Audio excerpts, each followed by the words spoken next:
Can I help you? I'd like to see the man in charge. He's in here.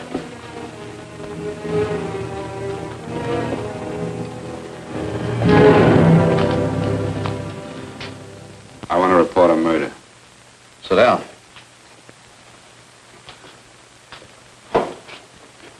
Where was this murder committed? San Francisco, last night. Who was murdered? I was.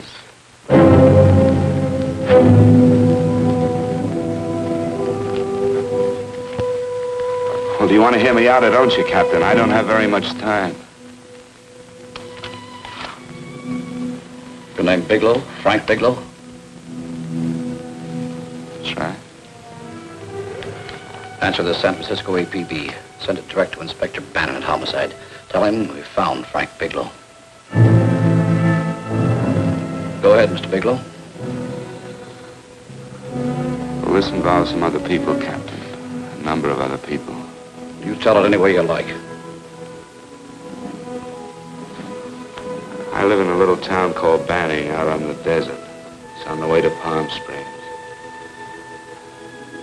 I have a small business there. Paula? Yes, Mr. Bigelow? Give me a copy of Miss Hollis's 48 tax return, will you? Oh, you better get the 47, too. Yes, Mr. Bigelow. I don't think we took any depreciation on that new equipment last year. No, we didn't. I remember you said we could include it all this year. Sure, we can. Hey, Frank. Yeah, well. Peterson says he wants a financial statement before he can give me my loan. Hello, Kitty. I will. Well, I'm leaving for San Francisco today, but I'll be back in about a week. I'll take care of it for you then. Sure is a scorcher, isn't it? Well, I've seen him worse. Well, have a nice time, Frank. Yeah, thanks, bro. Oh, why don't you come down to the place and let me give you another permanent? Makes your hair so much easier to manage in all this heat. I can't afford it right now. Maybe next month. Yeah, here it is. No, we didn't take it. Well, we can do it this year. You work it out any way you think best. Have a nice trip, Frank. Sure, Kitty. See you when I get back. Bon voyage. Why don't you come down anyway, Paula? We'll work out a deal on that permanent. Thanks. Maybe I will. Hello?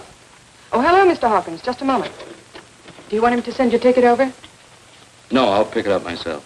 No, never mind. Mr. Bigelow will pick it up at the station. Bye.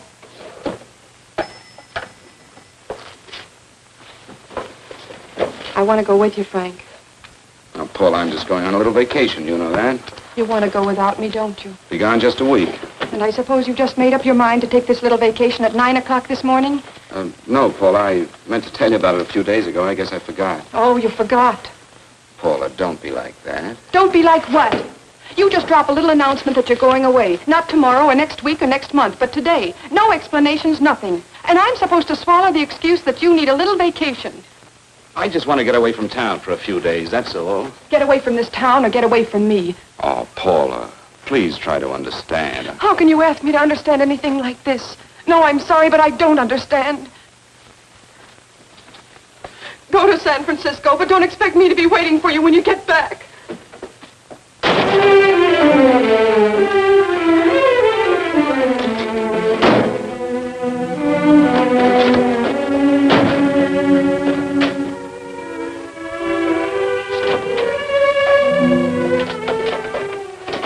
Paula, please, Paula.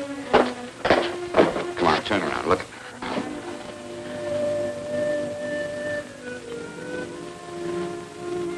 Come here. Why do you do this to me, Frank? Why can't you be honest with me? As honest as I am with you? Do you have to go? I have to go, Paula. I know what I'm doing. All right, go. Go anywhere you like. You can go to blazes for all I care. Paula. Paula. Yes, I know. I'm being foolish. Come here.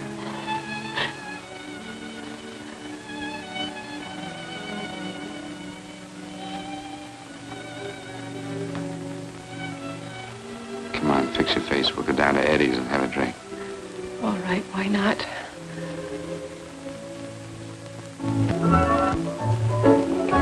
Hi, Paula. Hi, Eddie. Give us a couple of cold beers, will you? Coming up. Hi. Come on.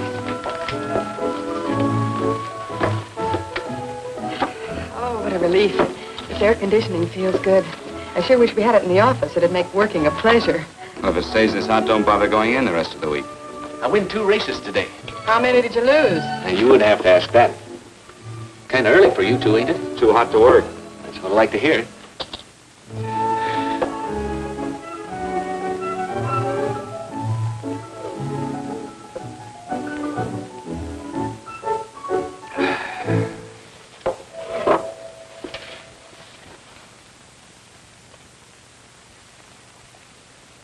Frank, you'll take me with you, won't you? You will, won't you? Or am I crowding you? What do you mean, crowding me? Maybe you do need this week away alone. Maybe we both do. I know what's going on inside of you, Frank. You're just like any other man, only a little more so. You have a feeling of being trapped, hemmed in, and you don't know whether or not you like it. Look, Paula, I'm going to be honest with you. I care too much for you not to be honest with you. I'm as much concerned for your happiness as I am for my own. I know you've had one bad experience, Frank. I know all about it. But you don't know what it can do to 2 people, Paula. And the woman always gets hurt more than the man. I don't want you to get hurt, darling. More than anything in the world, I don't want you to get hurt.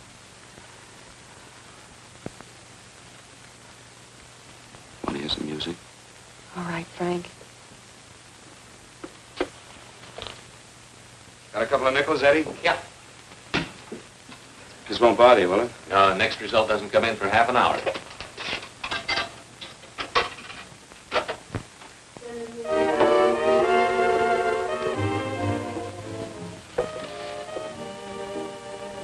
I thought that by now we'd be married. No, I'm not going to crowd you anymore, Frank. Go to San Francisco. I don't like it, but I'm convinced that you must go. I want you to be very sure, Frank. If it's right, and I believe it is, we'll have something really wonderful together. If it isn't, we should both know it as soon as possible. So you see, even if I could stop you, I wouldn't do it now.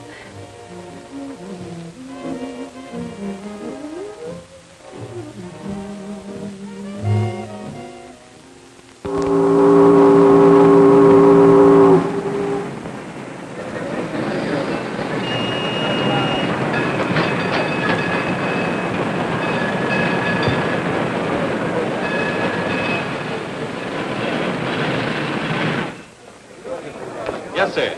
My name is Bigelow. I have a reservation. Yes, sir.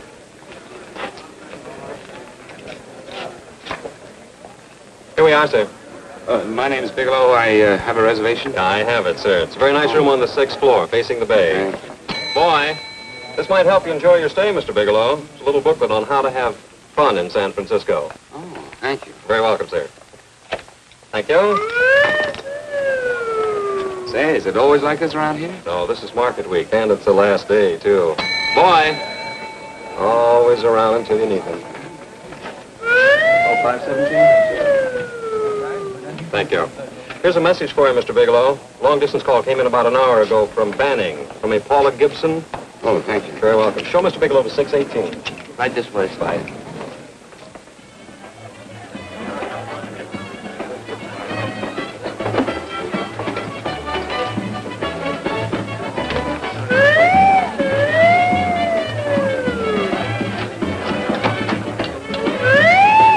Right this way, Mr. Bigelow.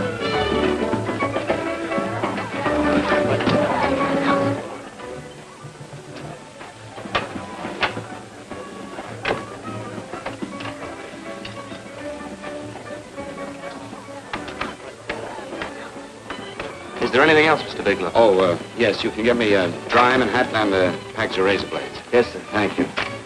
Oh, and you can leave that door open. Hello, operator. I want to speak to Miss Paula Gibson in Banning, California. Yeah, that's right. No, I'll wait. Hello? Hello, Paula. Oh, hello, Frank. How was the trip? Fine, just fine. Having a miserable time, I hope. Well, I don't know. I just got in. What was that? Market week. The place is crawling with traveling salesmen. You know, Charlie Anderson found out that you went away and he asked me to go out with him. Oh, really? How did he make out? I'm considering it. Is that what you called to tell me? I'll have you know that this call is strictly business, Mr. Bigelow. Did a Mr. Phillips phone you? Eugene Phillips of Los Angeles. No. He will. He phoned the office 3 times today. Said that he wanted to get in touch with you immediately. He said it's most urgent and imperative that he reach you at once. What do he want? I don't know. But he sounded deep, dark, and mysterious and quite agitated about something. Phillips. Have we ever done any business with him? Not unless you've been keeping it a secret from me. I looked through all the accounts. Why did you tell him you could reach me here? You know I'm supposed to be on vacation. So you told me. And so I told him, dear heart. But the gentleman didn't seem to respect your temperamental moods the way I do. He was very insistent that he speak to you before it's too late, as he put it. Well, tell him you tried to get in touch with me and I've changed my plans and you can't reach me. He won't talk to me. I told him that I was your confidential secretary, but I guess I didn't sound confidential enough. So I told him that he could reach you there this evening. Well, call him back. If it's as important as he says it is, he'll talk to you. Otherwise, he'll just have to wait until I get home. My, aren't we adamant this evening? All right, shall do. And Frank, Yeah? I don't quite know how to say this. Say what? Well, what I want to say is that there's nothing you can do that you ever have to feel guilty about. Oh. Sure. Thanks, Paula. I'll call you tomorrow. Right.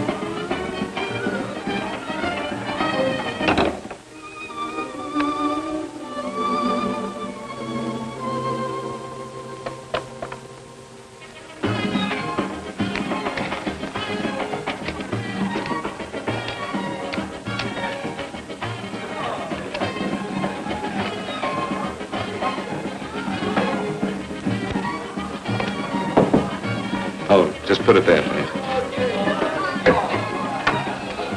You can keep the change. Thanks very much. Say, how long has this been going on? Oh, it's been a madhouse all week, but they check out tomorrow. Oh? I thought you were with them. No, I'm just here on a vacation. Why does everybody come to San Francisco and tear loose? Excuse me.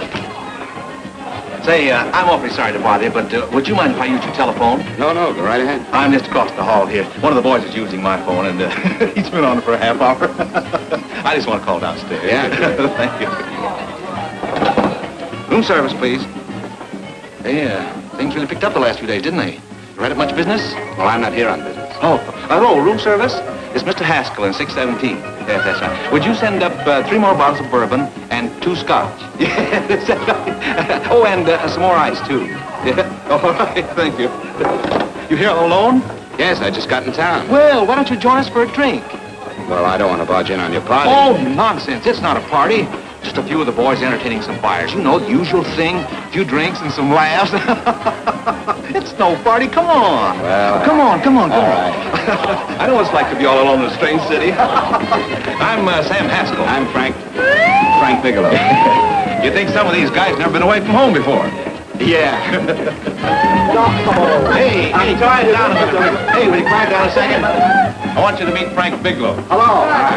This is Jane Carlisle. Bill Welch. How are you, Mr. Wells? Glad to know you, Bigelow. Jane's the prettiest buyer in San Francisco. Oh, hey, I resent that. You don't think I believe him, Elaine? Well, he spread that from coast to coast. Oh, gee. But it's good for my morale anyway. I'm George Cantwell. Glad to know you, Mr. Bigelow. Bigelow, yes. Right on much business? He's not here on business. Oh? Well, Well, why don't you get the man a drink before he dies of thirst? how about a little bourbon? Well, that's fine. Bourbon it is. Of course, Mr. Wallace. Yes, Mr. Wallace.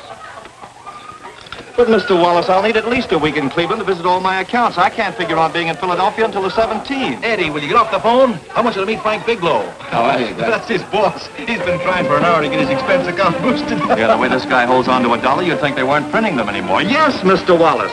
I'm leaving here the first thing in the morning. Yes, sir. Oh, keep your hips loose, Harry, like this. Oh, yeah. How's he doing? Oh, there's nothing wrong with Harry's drummer. The 2 years at Arthur Murray's wouldn't cure. Hey, now, wait a minute. I was doing all right there. This is Sue and Harry Brandon. Hello, good to meet you. How are you? Where'd you find her, Sam? On a dance marathon? She's Bourbon. Really? Say, I'll bet you could do the rumba. Well, a little, but I'm kind of rusty. Anything would be an improvement after Harry. Oh, how do you like that? Well, here goes. Hey, you're good. Oh, my wife, she's a good dancer, isn't she, Bigelow? Oh, yeah. Hey, fellas, I thought you were going to show us a good time tonight. Is this doing the town? That's right. We practically bankrupt our stores to buy everything you've got. Then you keep us in this hotel room. I agree. This is my last night to howl before I go back to being a dutiful housewife. Well, it looks like we're stuck, boys. This is where we blow all our commissions in one night. And you're coming with us, Bigelow. Oh, no, thanks. You run along. I've got to get unpacked and have dinner. Oh, no, you're not going to get away from me. Now that I found a man who can dance, I'm going to hang on to him.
Place you got here. Wait till they hit the pitch in about an hour. That's when they really go out of their minds. Who's the blonde? Oh, she's one of the chicks that hangs around here. She's jive crazy. Come again? Oh, you ain't hip, pal. Jive crazy means that she goes for this stuff. Just between you and me, I don't get it either, but I gotta listen to it. They're all connoisseurs, music lovers. Me, I like Guy Lombardo. What's the matter with him? Oh, he's flipped. The music's driving him crazy. Come down, Jack. Oh, don't buy me, man. I'm being light. Is the blonde alone? Oh, sure, society. She always comes in alone. Drives a big convertible, wears a mink coat, but knows everybody. But she always comes in alone. Thank you. I wanted to kiss you. I tried to... Give me another blast, Leo. What's your story, Jeannie? Easy.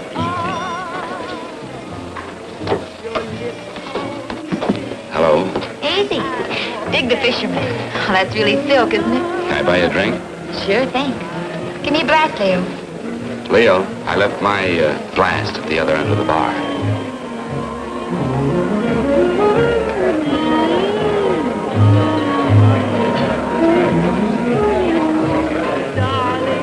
name's Jeannie. What's yours? Frank? I've never seen you here before, Frank. Well, I've never been here.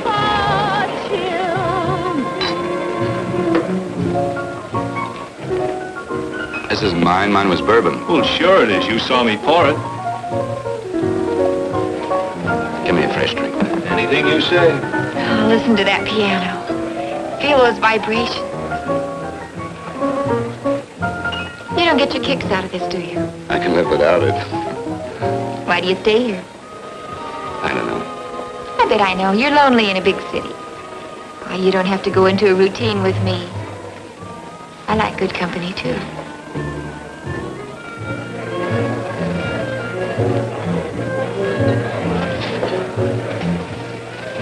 Say, there are some people there I want to avoid.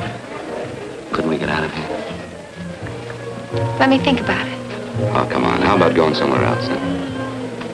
Why don't you meet me later?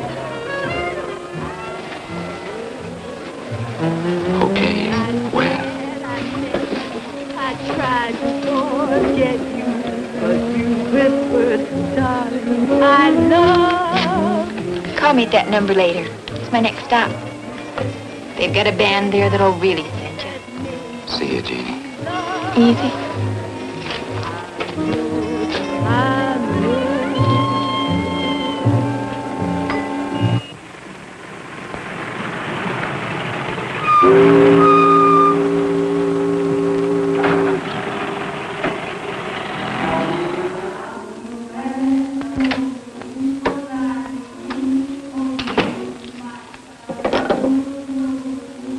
Never mind, operator.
Room service, please.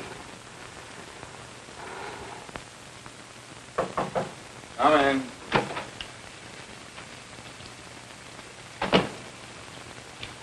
Be right with you, waiter. Yes, sir. Rest well, sir? Yeah, sure. May I? Go ahead. It's on there for you. Thank you, sir. Would you like anything else? Oh, thank you, that's all. Waiter, Yes, sir. take this away. Is there anything wrong, sir? No, just take it away. I don't even want to look at it. Are you all right, sir? Yeah, sure. All right, I just had too big a night, I guess, that's all. I need some fresh air. Of course. Thank you, sir.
Lungs in good condition. Blood pressure normal. Heart fine. Well, it's a good thing everybody isn't like you, Mr. Bigelow. Put us doctors out of business. I'm glad to hear it, Doctor. I was a little worried. Don't let a little bellyache worry you. Could be just the change of climate. Well, it isn't exactly an ache, Doctor. It's kind of hard to describe the feeling. Maybe it was the drinks I had last night. I might have mixed them too much, huh? Let's have another look at that throat. You may finish dressing now, Mr. Bigelow. I want to get the results of those tests we took. Thank you, Doctor.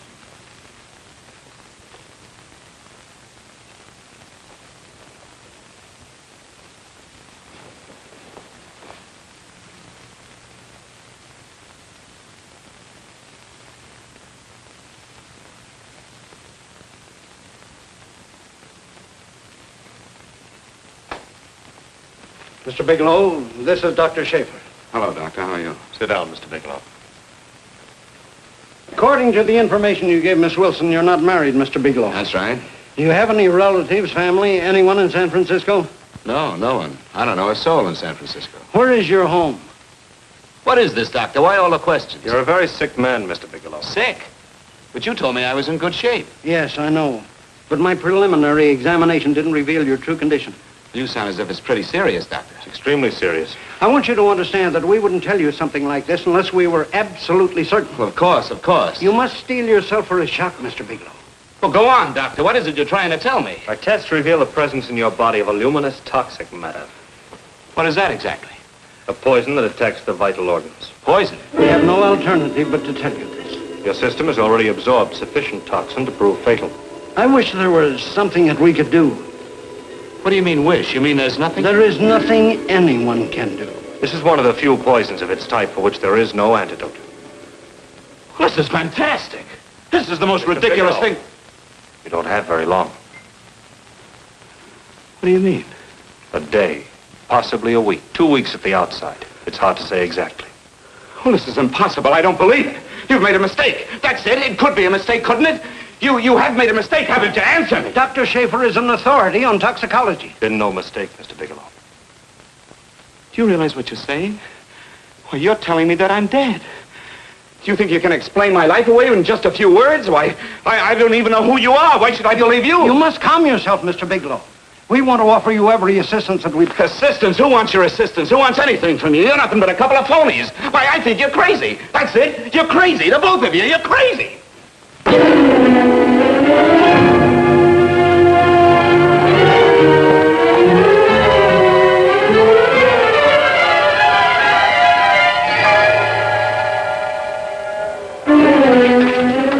Where's the doctor? You can't come in. Come on, tell me what... You have to go through the big before you come Get out of here. here. Doctor!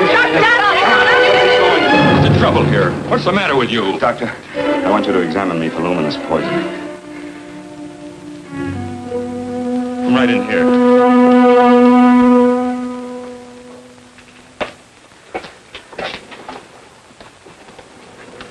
Yeah, you've got it all right. Your system has already absorbed it. Are you sure, Doctor? Are you absolutely certain? Couldn't there be some mistake?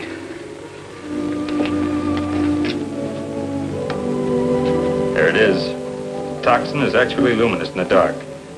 Now there's no doubt about it, Bigelow. I don't feel sick. My stomach is just a little bit upset. Maybe it's not as bad as you think, Doctor. That's characteristic. With a heavy jolt, you go suddenly in a matter of hours. But if the stuff is taken in a lesser degree, you last a while, and then...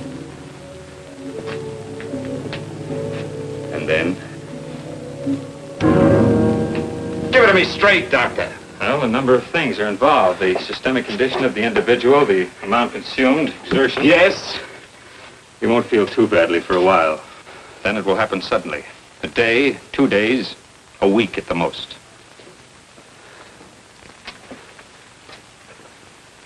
A day. 2 days.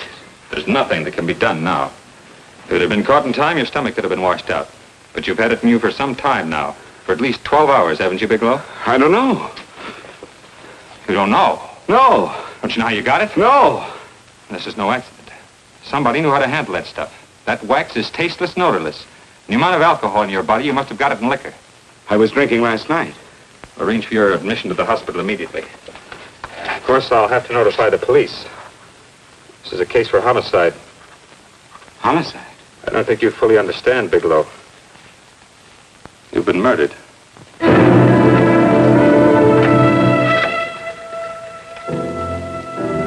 Get me police headquarters, please. Homicide Bureau.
Open up.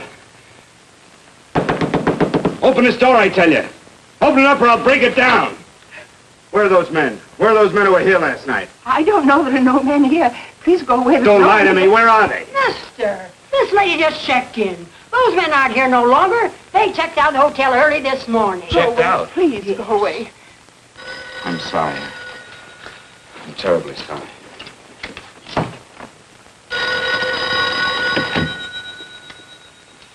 Hello? Please, Mr. Bigelow, my eardrums. Oh, hello, Paula. Your enthusiasm overwhelms me. Why haven't you phoned me, or is there a quota on telephone calls up there? I'm sorry. I've been busy. I'll bet you have. Visiting the museums, no doubt. What's happening up there that's exciting or different? Nothing, not a thing. I'll bet you miss me, but you're too stubborn to admit it. Sure. You know, if you'd like me to come up, I can pack a toothbrush and leave right away. No. Well, you don't have to snap my head off. You could at least make pretense of missing me. I'm sorry, Paula. Of course I miss you. Listen, Paula, Paula, it's just that I don't feel like talking now. I'll call you later. Don't strain yourself. You phone me sometime when you feel more like talking. Oh, by the way, I called that Mr. Phillips back. Phillips? Yes, you know, the man that tried to reach you. Well, I'm afraid you'll never know why it was so important that he speak to you. His office said he died yesterday. Frank, are you there? Did you hear me? Died? When? Yesterday. So you won't have to bother your little head about him anymore. You can just go ahead and have fun. Paula, what did he die from? Do you know? I suppose he died from whatever people usually die from. Well, didn't they tell you? Don't you know? What are you getting so excited about? You said you didn't even know the man. Listen, where's his office located? What difference does it make? You can't talk to him now. I told you the man's dead. Paula, will you stop talking so much and tell me where his office is? Well, right. It's the Phillips Importing and Exporting Company, Bradbury Building, Los Angeles. Bradbury Building, Los Angeles. That's right. Say, this is really a switch. Listen, if you want to reach me, I'll be in Los Angeles. Are you out of your mind? I'm sorry, Paula. I've got to hurry. Wait a minute. Where in Los Angeles? The Allison Hotel. Goodbye, Paula.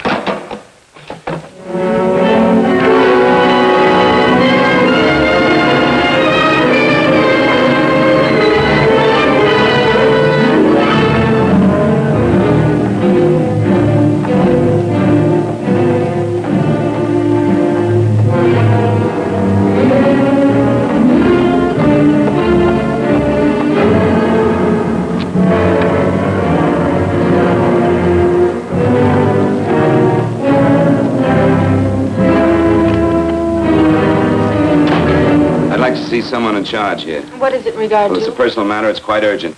Perhaps Mr. Halliday can help you. Who's he? He's our controller. Your name, please? Bigelow. Mr. Bigelow to see you. Send him in. Go right in, please. That door.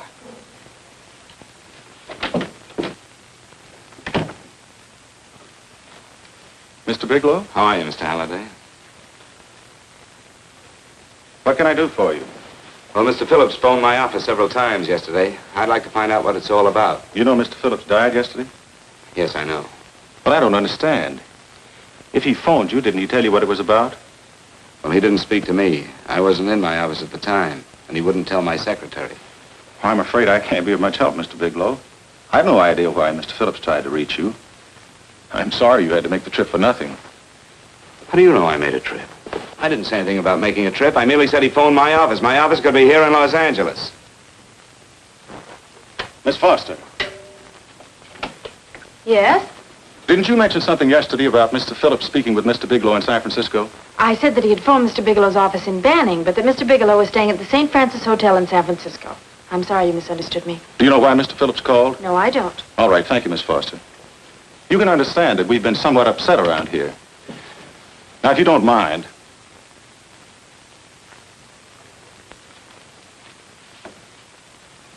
Does Mr. Phillips have a wife, family, anyone that could help me?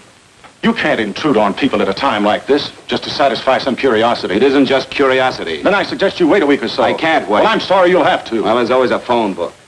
You're a pretty aggressive fellow, Bigelow. Are you quite sure that this is as important as you make it appear to be? It's important.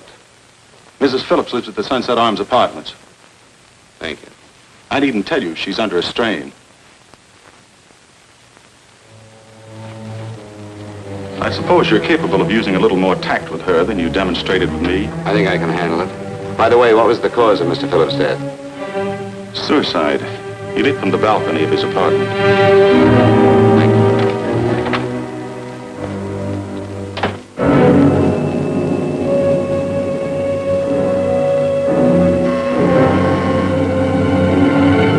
Come in, Mr. Bigelow.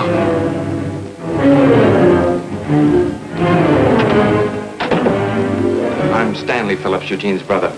Halliday phoned that you were coming.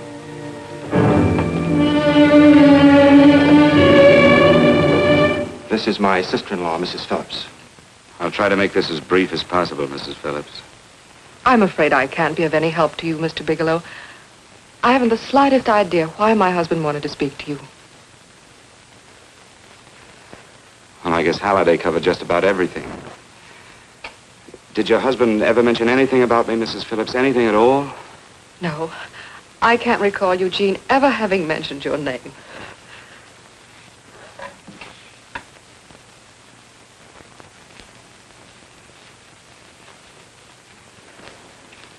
I hate to ask you this, Mrs. Phillips, but it's of vital importance to me. Do you know why your husband committed suicide? Oh. You're certainly not the most diplomatic person in the world, are you, Bigelow? Were you a friend of my brother's? I never met him.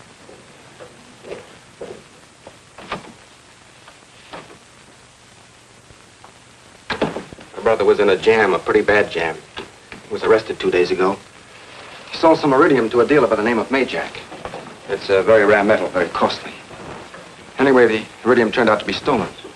He was released on bail yesterday, but he faced a pretty stiff prison term.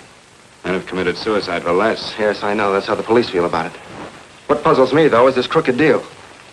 Knowing Eugene, you wouldn't say he's the type of man to be mixed up in anything like that, now would you? I told you I never met him.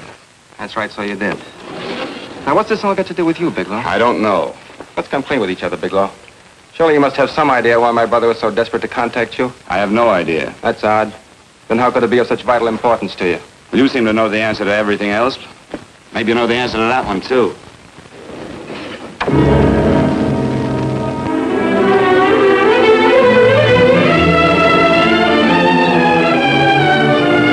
There's a message here for you to call operator 82 at Banning. Oh, thank you.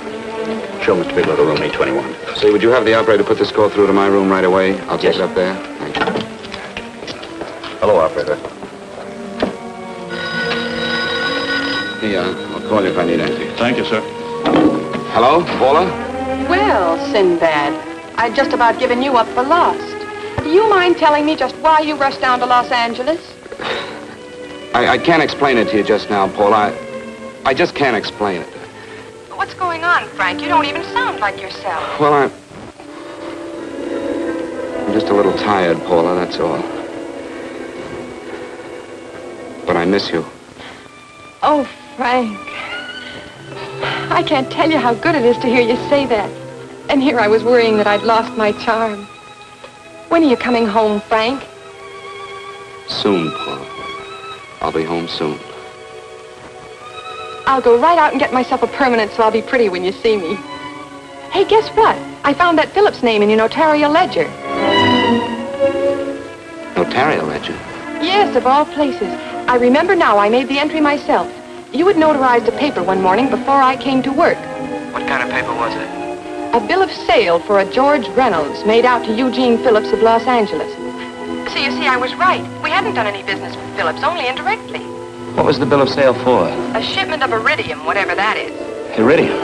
You mentioned at the time that this fellow Reynolds had made some kind of a deal in Palm Springs, and he stopped in your office early in the morning on his way north to have it notarized. Wait a minute. Wait a minute, George Reynolds. That was about 6 months ago, wasn't it? That's right, 6 months ago. Thanks, Paul. Oh, goodbye. Goodbye. Hello, operator. Get that number back for me.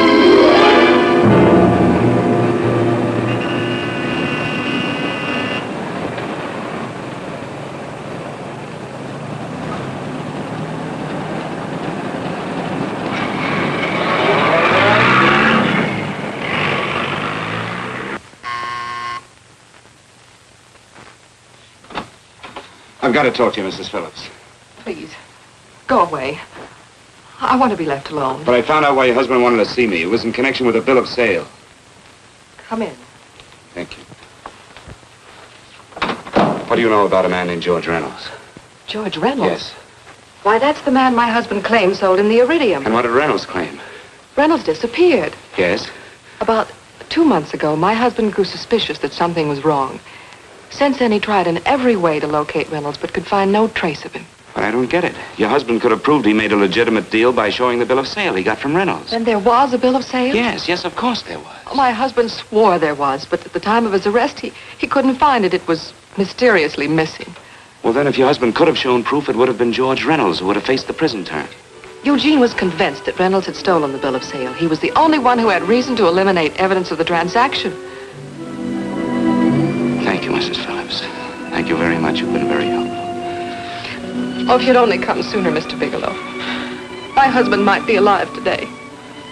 I know.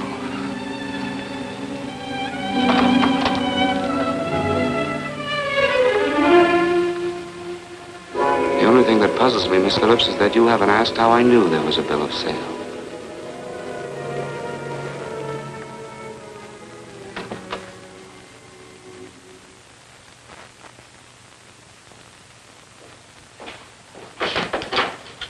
Mr. Holliday isn't in. He should be back shortly. I think you're the one who can help me, Miss Foster. Mr. Phillips tried to reach someone else before he called me yesterday, didn't he? Why don't you ask Mr. Holliday? Obviously, Mr. Holliday wasn't here yesterday, or he wouldn't have had to learn from you that Phillips called me. And you're the logical person to know who else Phillips called. I don't believe that's any of your business, Mr. Bigelow. Don't think you're revealing anything confidential, Miss Foster. I know that he tried to reach somebody else. Mrs. Phillips told me. You're bluffing, Mr. Bigelow. I don't know what you're after, but you're trying to trick me. Mrs. Phillips didn't tell you a thing. How do you know that? Mrs. Phillips knows nothing about it. She doesn't. Well, why wouldn't she? Wait a minute. I was talking about George Reynolds. Who did you think I meant? Just who is it that Mrs. Phillips doesn't know I about? told you before, that's none of your business. All right, young lady, I'm going to give it to you straight. Phillips was murdered. Murdered? I don't believe you. He told me because he needed me to clear him. Phillips was innocent. Innocent men don't have to jump out of windows. Murdered? Just who are you trying to protect, Miss Foster? Why are you so afraid to tell the truth? I'm not protecting anybody.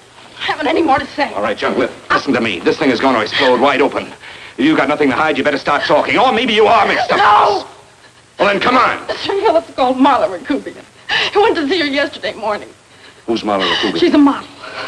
She and Mr. Phillips used to be quite friendly, but he hadn't been seeing her for quite some time. Come on. The last couple of months, he'd been trying to locate her and finally learned where she lived yesterday morning. When he returned from seeing her, he was terribly upset and excited. That's when he had me put in the calls for you. When he couldn't reach you, he went home. The last time I saw him alive. Give me Marla Rakubian's address. I don't think Mr. Phillips realized I was aware of his friendship with Marla Rakubian, and out of respect for him, I never intended to tell anybody. I had no idea that she had anything to do with the trouble he was in. I admire your discretion, Miss Foster. You know, you must be pretty friendly with Stanley, Miss Foster. He knew how desperately his brother tried to reach me yesterday, and he wasn't even here at the time. And now you seem to know all about what happened in Mrs. Phillips' apartment.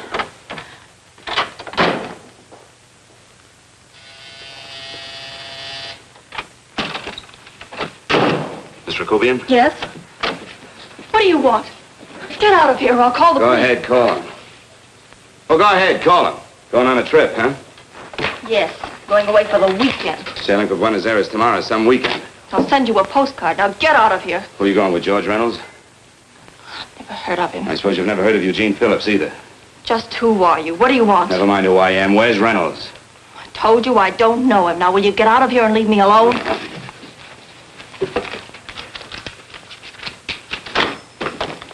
So you never heard of George Reynolds, huh? And don't try to tell me that this isn't him because I've seen him. If you think you can scare me, you're crazy. Look, I know that Phillips came here yesterday. And right after he left, he was pushed out of a 6-story window. Pushed? Phillips committed suicide. Your playmate Reynolds murdered Phillips. Then he went up to San Francisco to get me. Because I knew about a certain bill of sale. I don't know what you're talking about. You're in this right up to your pretty little neck. I'm not mixed up in anything. Get your hands up. Drop that picture on the couch. Turn around. Don't get any ideas because I'm not afraid to use this. Give me your wallet.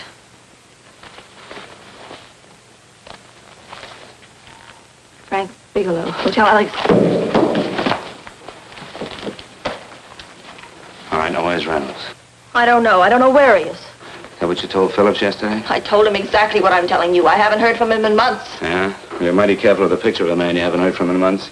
What does the Ray stand for? It was a pet name. Do you mind? Oh, it sounds very cozy, Miss Rakubian. You and Reynolds call each other pet names while you make a sucker out of Phillips. Phillips made the deal because he wanted it. Yeah? I'll bet you weren't above using what it takes to help make him want it. Who's paying for this trip? I am. Really? A first-class trip to Buenos Aires on a model salary. Don't make me laugh. Since you and Reynolds aren't seeing each other anymore, you don't mind if I keep this to you. If I were a man, I'd punch your dirty face in. You know, I really believe you would. Oh, I almost forgot. Your tickets. Don't be surprised if I'm there to see you off.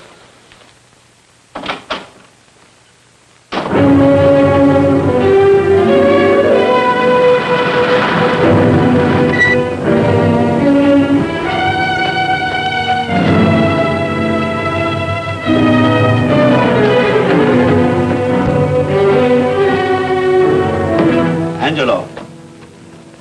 Angelo!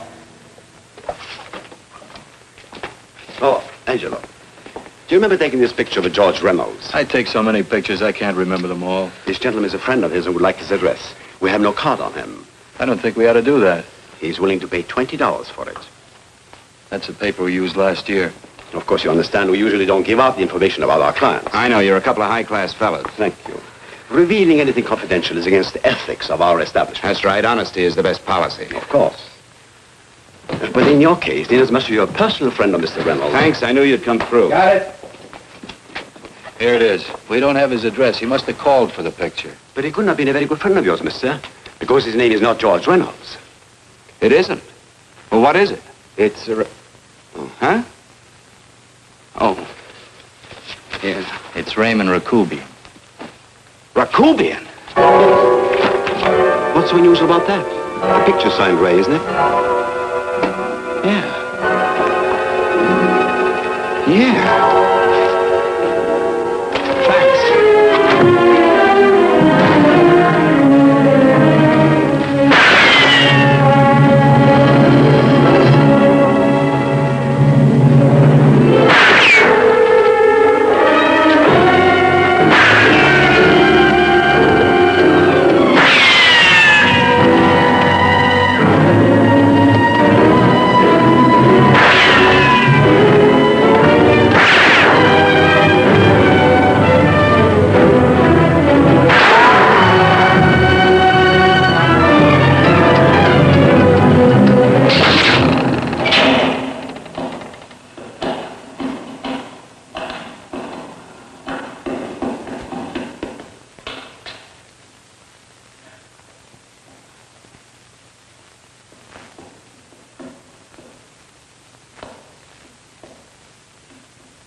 Your lips called me baby, then I thought that maybe love.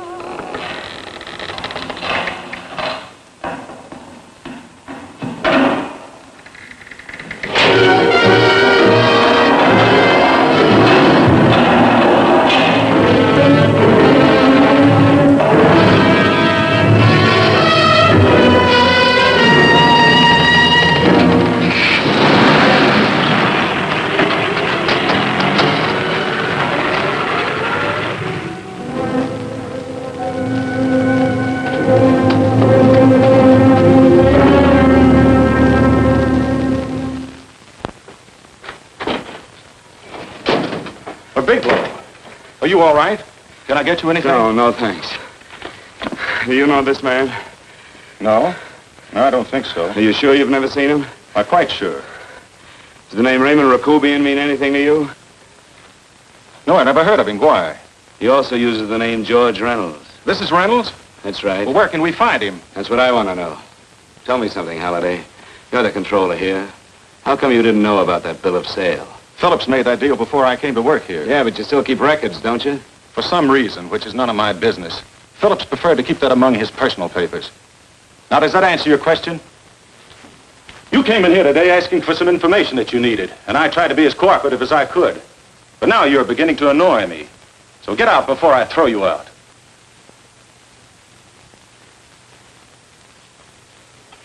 You know, you really frighten me.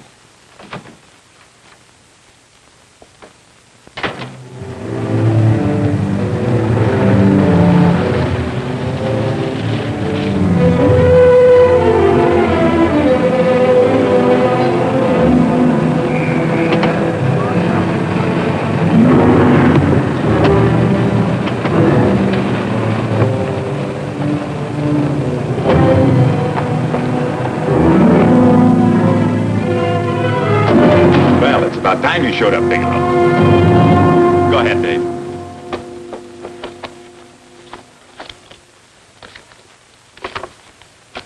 Real cute, ain't you, Bigelow? Just real cute. Paula didn't lose much time getting a hold of you guys, did she? Shut up. Let's go, Bigelow. Look at him. He can't take it. Soft in the back. You do that again and I'll kick your face. Lay off, Chester. Cut it out. Shut up! Who asked you? Better let him answer. The clerk might know he's in. Go ahead, Bigelow.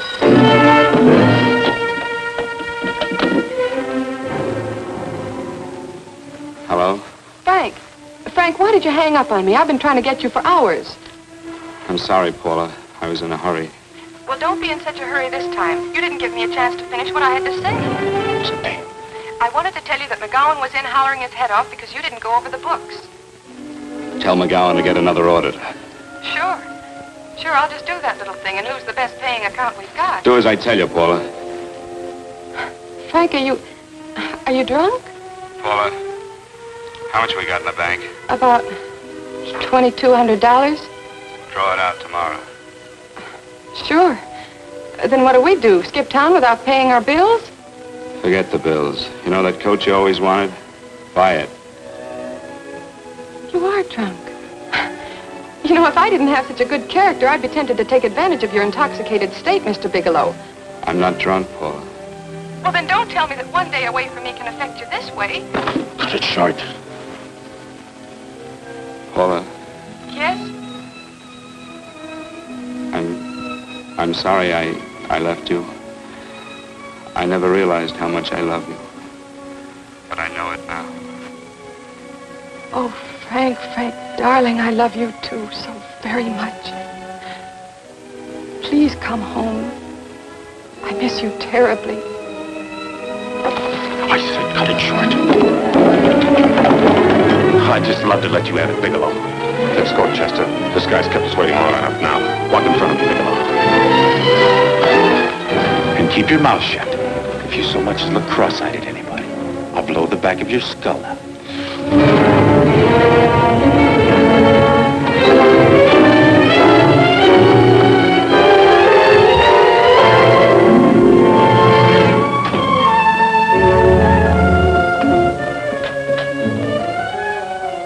This Bigelow's real cute. He wanted to get tough with Chester. He don't know Chester. Did you get the picture? Don't I always get what Mr. Majak sends me after? Majak? That's right. I'm the dealer who bought the iridium from Phillips. I get it. You have Rakubian unload stolen stuff on Phillips with the help of Marla here, and then you buy it back from him. Oh, you certainly made a sucker out of Phillips. What is it, Mr. Bigelow? Exactly what is on your mind? I'm looking for Raymond Rakubian. What? Well, now, Marla here has told you everything else. I'm sure she must have told you that, too. You don't expect me to believe this conversation. So, what is on your mind? I mean, underneath. You forced your way into my affairs, and now I want to know why. I just told you. I'm looking for Raymond Rakubian. Don't get cute. I'm just itching to work you over. Soft in the belly. Can't take it. See what I tell you?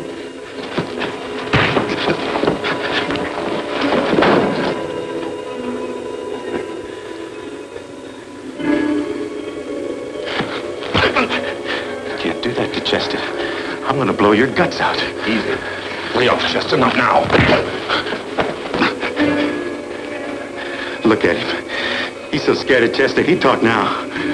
He's not afraid, Chester. You can tell from a man's eyes when he is afraid. Look at his eyes.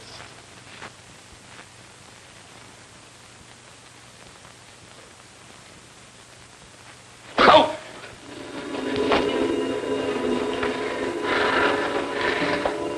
I'm telling you, Majak, you better keep him away from me or he's really going to have to use that gun. Go away, Chester, please. Do what I tell you, my boy. Please. And help Dave.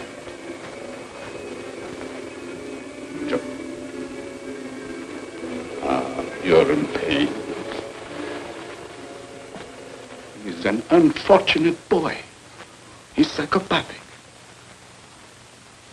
He's unhappy unless he gives pain. He likes to see blood. Come with me, Mr. Bigelow.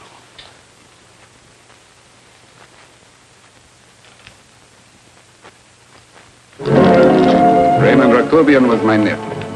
He could not possibly have tried to kill you. He's been dead 5 months.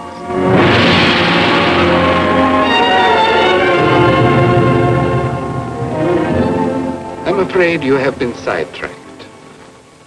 Provided it is true that somebody made an attempt on your life. Somebody made an attempt again today.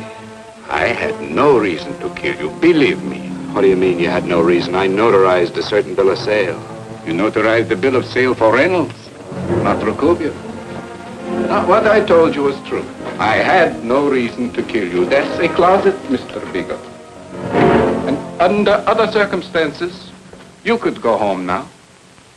But now you present a problem. You know too much, and I am in danger. Chester! Suppose I were able to prove to you that I only want to find the person who tried to kill me, and I won't cause you any trouble. You know I can go to jail for 10 years for this little business. 10 years. At my age, that's my life. That means my entire life. With my life, I do not take chances. I am sorry, believe me. You want Joe to go with you? No. Just Bigelow and me. And baby makes 3. But Major... Goodbye, Mr. Bigelow, and forgive me. Let's go, Bigelow. I guess you won't be there to see me off.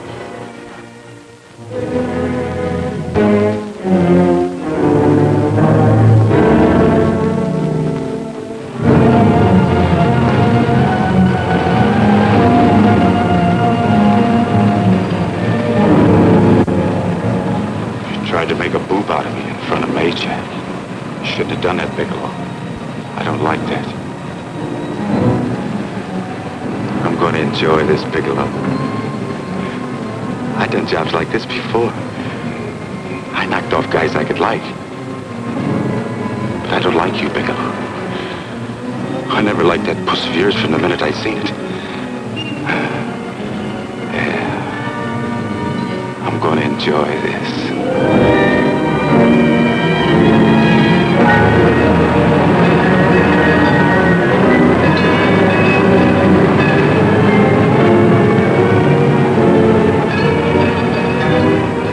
Scared yet, are you, Bigelow? But you'll be scared. Good and scared. I think I'll give it to you in the belly. You don't like it in the belly?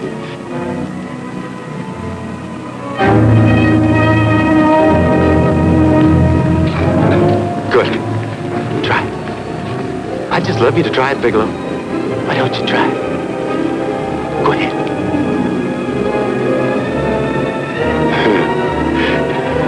Didn't have the nerve, did you, Bigelow? I think I'll give it to you right in the belly.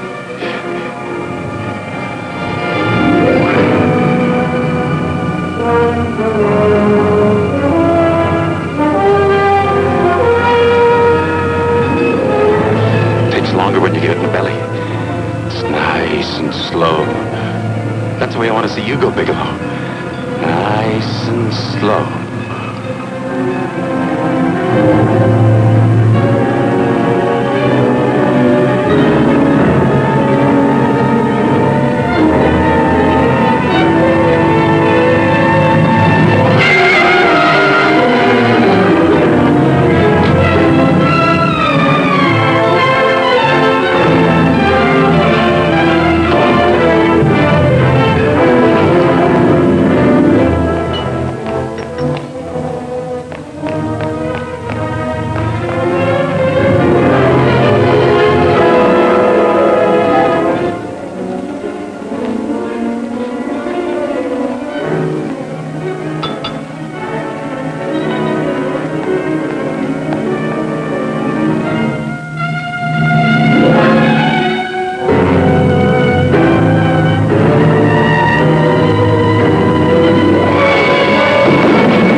I'm all right, Paula, but what are you doing here? How did you get here? Freddie Ross flew me down. I had to come. I had to see you. You shouldn't have come, Paula. You shouldn't have. What is it, Frank? You're in some kind of trouble. I know it. Look at you. You're a sight. Your clothes look as if you've slept in them. Are you ill? You are. You're feverish. I'm all right, Paula, and I'm not in any trouble, believe me. You're lying, Frank. Right after I spoke to you, I got a phone call from the San Francisco police. They asked if I knew where you were. You didn't tell them anything, did you? Of course not. It was the homicide detective that called. What is it, Frank? If you're in any kind of trouble, you certainly can trust me. Look, I'm not in any trouble with the police, Paula, believe me. But you can't stay here. You've got to go back to Banning right away. No, I won't go, Frank. I won't. I'm staying here with you. Paula, it's better that you go back, believe me. Why? What's this all about? What have you got to do with this Phillips and Reynolds? Phillips was murdered. What could that possibly have to do with you? All you did was notarize a paper. You've notarized hundreds of papers. I know. All I did was notarize one little paper out of hundreds. Frank, you frighten me. You don't even act like yourself. I know that you're in trouble, that something is wrong, that you're in serious trouble. You frighten me, Frank. Oh, don't be frightened, Paula. Don't ever be frightened of anything again. Will you promise me that? I love you so much, darling. More than you seem able to understand. Oh. I never really knew happiness until I loved you. Sometimes when I used to be afraid that you weren't sure how you felt, I tried to hold back, but I couldn't. Losing you would have been losing everything. There would have been nothing left. Don't, Paula, don't. Now I'm afraid again. Somehow I feel that I'm going to lose you, but there's nothing I can do about it. I feel so helpless. You're leaving me out of something. Tell me, Frank, what is it? Give me a chance to fight back. Just give me a chance, please. You do love me, don't you? Oh, yes, Paula, I love you. I never was more certain of anything in my life. I wasn't sure before. I was a little blind, I guess, but believe me, I'm sure now. Can you understand that, Paula? I understand. A man can be like that, Paula. Something has to happen. It can be a big thing or a little thing, but it can make him realize how much someone means to him, how much he really loves her. Oh, and I love you, Paula. More than I ever thought it possible to love anyone in the world, I love you. Then why won't you tell me about this trouble you're in? Why won't you try to let me help you? You can't help me, Paula. You don't want my help. Oh, Paula, there's nothing you can do. Will you believe me? So will you please go home, please? No, Frank. I won't go.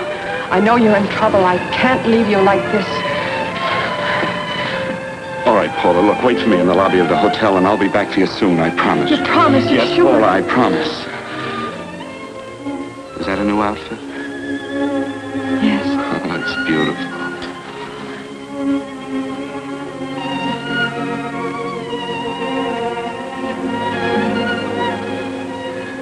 You'll come back to me, won't you, Frank? Yes, Paula, I'll come back, I promise. Please hurry, darling. Oh, I love you. I love you, Paula.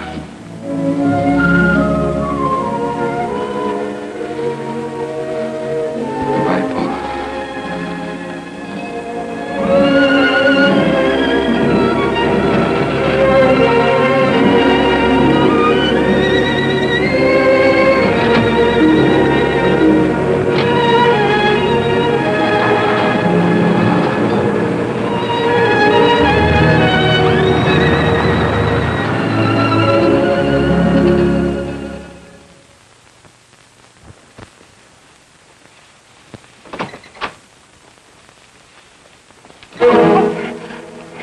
Stanley here?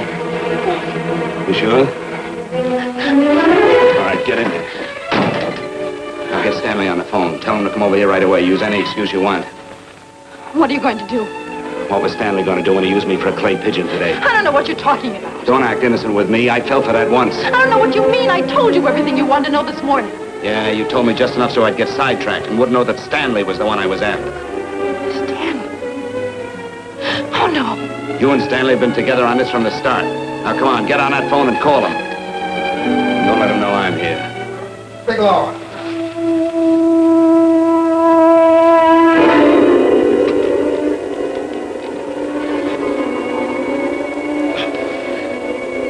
You've been sidetracked, all right. But it was the poor bereaved little widow who did it. We're supposed to have found this letter this afternoon. It's in my brother's desk at the office. It's postmarked 2 years ago. It isn't exactly the kind of a letter that a married woman gets from a casual friend. I'm sure my brother wasn't aware that they were so well acquainted when he hired Halliday. What's the matter with him? He hasn't all right since dinner. Where did he have dinner? At Mrs. Phillips' apartment. Halliday was there, too, and Stanley confronted them with that letter. Do you have anything to drink? Yes, why? How long ago? Half an hour ago, just before I came here. Miss Foster, get on the phone, call the emergency hospital. Have them get an ambulance over here right away. What? Tell them to prepare a stomach wash for luminous poisoning. Luminous poisoning? Go on, do what I tell you. You may still have a chance to save his life. Go on!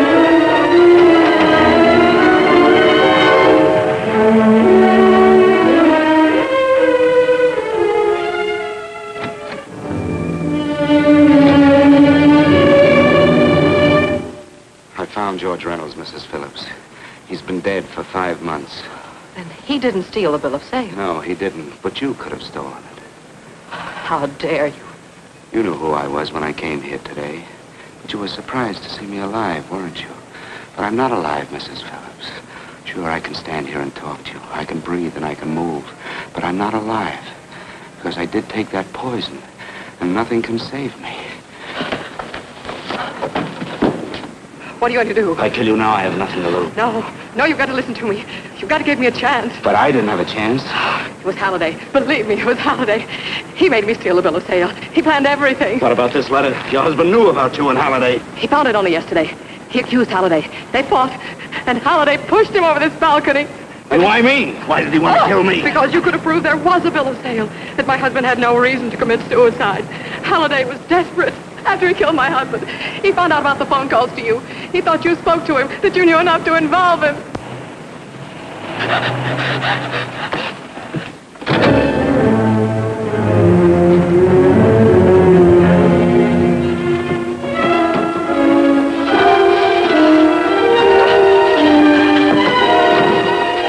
Where's Halliday? Where is he? He's in the office. This time you don't warn him.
Now, let's break it up. Move along now. Let's get going. Come on.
All I did was notarize a bill of sale.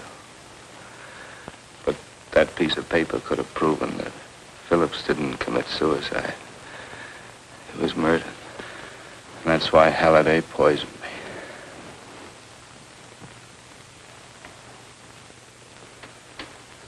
me.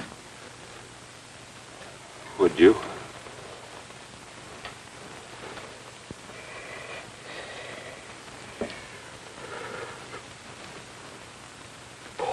Paula.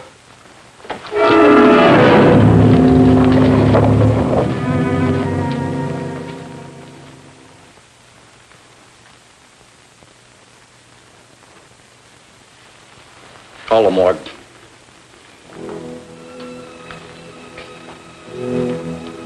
Johnson, you go to the Allison Hotel, find Paula Gibson. Don't tell her anything. I'll break it to her.